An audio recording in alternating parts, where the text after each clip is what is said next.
नमस्कार, मैं हूं विनोद कुमार शुक्ला। अड्डा पर आपका स्वागत है। आज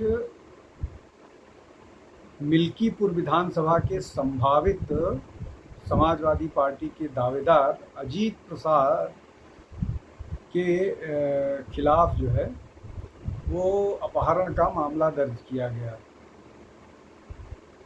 पहले भी उनके खिलाफ बहुत सारे मामले दर्ज हैं, लेकिन जिस तरह से समाजवादी पार्टी के से जुड़े हुए लोग एक के बाद एक ऐसी गतिविधियों में लिप्त पाए जा रहे हैं जो न केवल शर्मसार करने वाली है बल्कि कानून और व्यवस्था के लिए एक बड़ी चुनौती है। इसके अलावा समाजवादी पार्टी को जो एक लोकसभा के चुनाव में बढ़त मिली थी, हालांकि उस बढ़त के पीछे बहुत सारे और फैक्टर्स थे, लेकिन जो समाजवादी पार्टी के बारे में या समाजवादी पार्टी के कार्यकर्ताओं के बारे में सामान्य अवधारणा थी, उस अवधारणा को बल मिलने लगा है। एक के बाद एक घटनावार सिलसिलेवार घटना की चर्चा करते हैं और उस पर समाजवादी पार्टी के प्रमुख, समाजवादी पार्टी के बाकी नेताओं का रिएक्शन ये बताएगा कि इन सब विषयों को लेकर के समाजवादी पार्टी कितनी संजीदा है, किस तरह से वो इन सब चीज़ों पर उसका नज़रिया है, क्या इस पूरे जो मामले हैं, इन मामलों को समाजवादी पार्टी किस तरह से देखती है। जैसा मैंने बताया कि जो अजीत प्रकाश हैं, अजीत प्रसाद हैं, अवधेश प्रसाद, जो फैज़ाबाद से लोकसभा का चुनाव जीते हैं लल्लू सिंह को हरा करके लगभग 50,000 से कुछ ज़्यादा वोटों से। वो उनके पुत्र हैं अजीत प्रसाद। अब अजीत प्रसाद को समाजवादी पार्टी मिल्कीपुर विधानसभा से, जो सीट उनके पिता अवधेश प्रसाद ने खाली की है, वहाँ से विधानसभा का चुनाव लड़ाना चाहेंगे। अब उनके बारे में ये एक नया बखेड़ा सामने आ गया, जो अपहरण के लिए उनके खिलाफ केस दर्ज हो गया। तो ये न केवल उस विधानसभा के लिए बल्कि समाजवादी पार्टी के प्रति अन्य विधानसभाओं में भी इसका प्रभाव होगा और समाजवादी पार्टी किस प्रकार से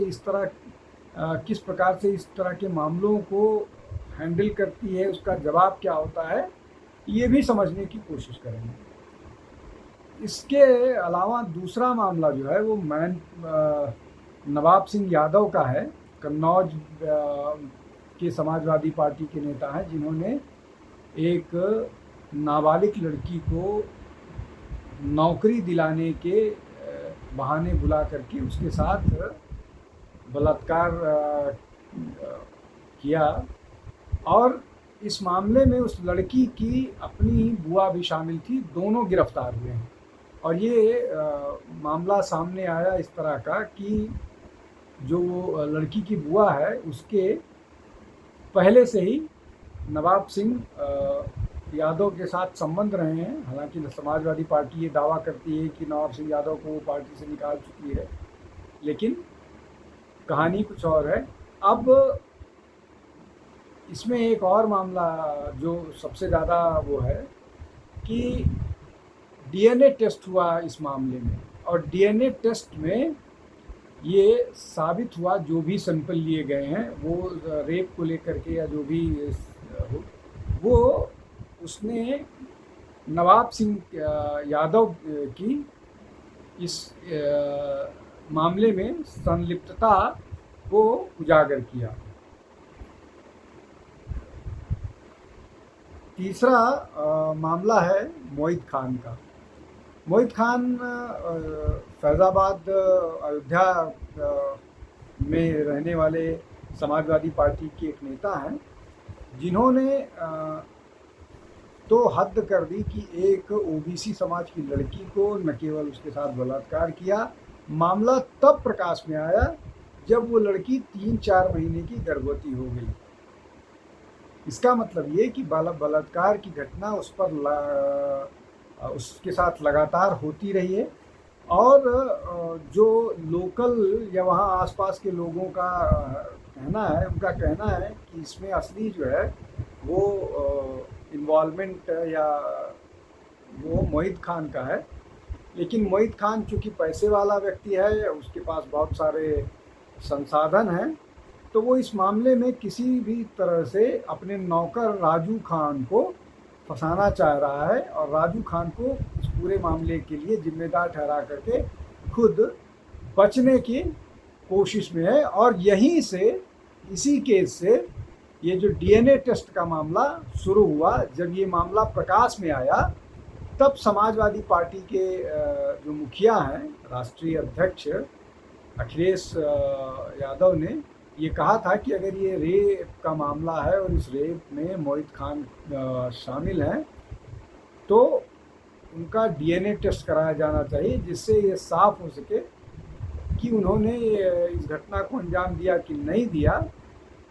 इसमें दुखद बात यह है कि इस लड़की के प्रति संवेदनशील होने की बजाय या किसी भी जो महिला के प्रति संवेदनशील होने की बजाय समाजवादी पार्टी जो अपराधी है, जो जिसने अपराध को अंजाम दिया है, उसके साथ खड़ी नज़र आ रही है। और बलात्कार जैसी घटनाओं को लेकर के समाजवादी पार्टी का ये हमेशा से रुख रहा है। आप चाहे इस मामले में शिवपाल यादव का बयान देख लें या राम गोपाल यादव का बयान देख लें, या जो समाजवादी पार्टी के संस्थापक रहे हैं मुलायम सिंह यादव, उनसे जब बलात्कार की घटनाओं को लेकर के शिकायत की गई थी तब उन्होंने कहा कि लड़के हैं, लड़कों से गलतियां हो जाती हैं। तो ये सारा का सारा मामला जो है वो लड़कों से गलती हो जाने का मामला है और इसको समाजवादी पार्टी शायद उतने संजीदगी से नहीं लेती है। महिलाओं के ऊपर इस तरह के सेक्सुअल असॉल्ट को लेकर के, उन पर बलात्कार को लेकर के, उन पर इस तरह के आक्रमण को लेकर के। अब चौथी घटना मऊ जिले की है। ये इस मामले में समाजवादी पार्टी के नेता वीरेंद्र बहादुर पाल ने एक स्थानीय अधिवक्ता, महिला अधिवक्ता के साथ उसके सेक्सुअल असॉल्ट किया है और इस मामले में वीरेंद्र बहादुर पाल की गिरफ्तारी भी हो गई है। तो ये जो मैं आपको अभी तक मैंने 4 घटनाएं गिनाई, ये चारों पिछले 3 महीने की हैं, जब ये घटनाएं, बलात्कार की घटनाएं घटित हुई और इस पर कोई इन लोगों पर कार्रवाई करने की बजाय समाजवादी पार्टी इनको बचाने की कोशिश कर रही है।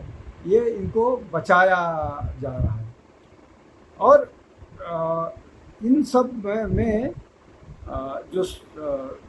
जो स्टैंड होता है वो बड़ा दुखद होता है और कई बार तो वो डिफेंड करने का पूरा मामला जाति केंद्रित होता है। अब एक और घटना को लेकर के आते हैं, हालांकि उसमें महिलाओं का इन्वॉल्वमेंट नहीं है, लेकिन एक डकैती का मामला सुल्तानपुर में घटित हुआ था, जिसमें लगभग 8-10 लोगों के शामिल होने की खबर थी। और उस पूरे मामले में जब पुलिस ने इन्वेस्टिगेशन किया तो उस पूरी इन्वेस्टिगेशन और धरपकड़ के दौरान एक व्यक्ति जो उस डकैती में शामिल था, जिस पर 1 लाख रुपए का इनाम घोषित किया गया था, उसका नाम मंगेश यादव था, वो पुलिस मुठभेड़ में मारा गया। अब इस मामले को समाजवादी पार्टी ने जाति से जोड़ दिया है कि उसको इसलिए मारा गया कि वो यादव समुदाय का था। तो अब अगर पिछले दिनों बहुत सारी घटनाओं पर नज़र डालें, मतलब अगर ये भी मान लिया जाए कि जब से योगी आदित्यनाथ की सरकार आई है तब से लिया जाए तो उसमें सभी समुदाय के लोग, मुस्लिम्स भी एनकाउंटर में मारे गए हैं, घायल हुए हैं, ब्राह्मण समुदाय के भी, ठाकुर भी शामिल रहे हैं और भी अन्य समुदाय, जाट, गुजर, सारे समुदाय के लोग जो इस तरह की घटनाओं में शामिल रहे हैं वो पुलिस एनकाउंटर में गिरफ्तार हुए हैं, उनके पैरों में गोलियां लगी हैं, या जिन्होंने जवाबी फायर किए, जिन्होंने पुलिस के जवाबी फायर पर भी नहीं मानने के लिए तैयार हुए हैं और पुलिस पर फायरिंग लगातार जारी रही, उनमें से कुछ मारे भी गए हैं वो। और ये सारा का सारा मामला, इस पर पुलिस ने जो किया है, और अगर पुलिस ने गलत किया है तो इस मामले को लेकर के लोगों को अदालत में जाना चाहिए। अदालत में बहुत सारे मामले गए हैं। जो अतीक और उसके भाई अफजाल, अतीक और उसके भाई का मामला भी है, वो भी हालांकि वो पुलिस एनकाउंटर में नहीं, लेकिन वो पुलिस कस्टडी में मारा गया था।